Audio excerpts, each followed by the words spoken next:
Do you remember what it was like 4 years ago under UUP leadership? Republicans were fully armed. IRA criminal and paramilitary activity continued.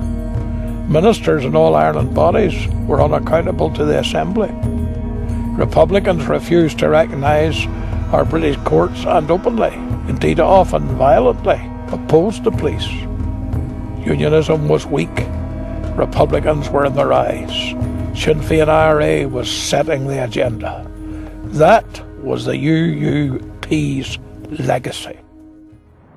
Today, under DUP leadership, unionism stands strong and secure, whilst Republicans are divided and under pressure.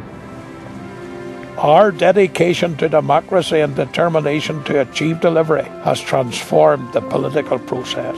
In negotiation, we have advanced the unionist agenda. Slowly but surely, the DUP is turning the tide. Brick by brick, we are building a fair deal.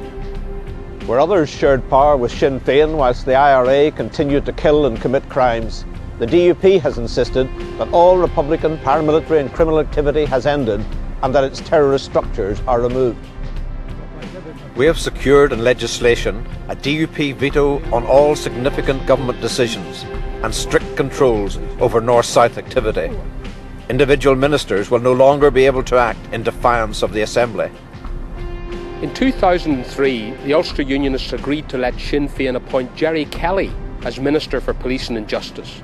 By contrast, the DUP has now ensured that there is a unionist veto over any policing and justice ministerial position.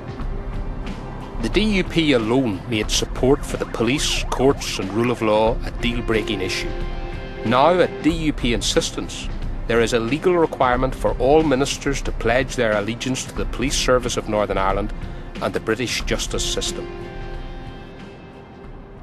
Our tactics are working.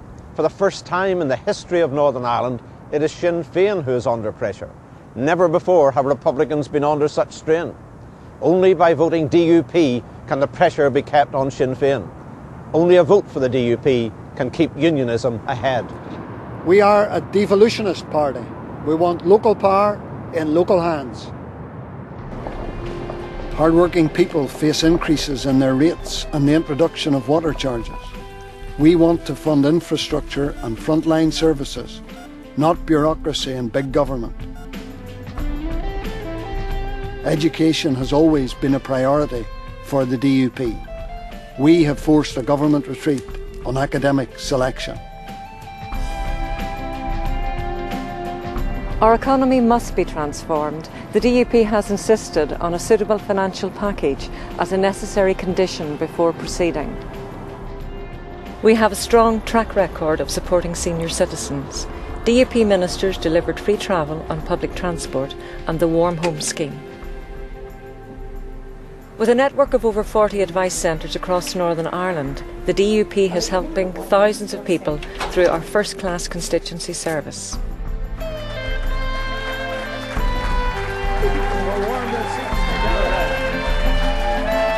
The Belfast Agreement is dead.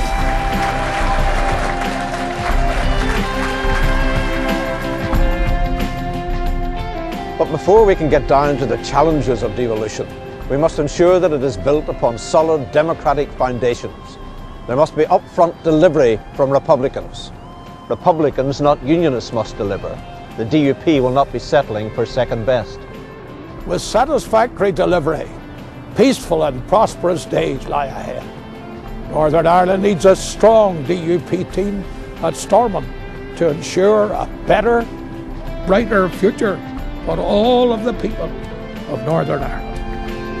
On election day, vote for a party that's getting it right. On March the 7th, vote Democratic Unionist.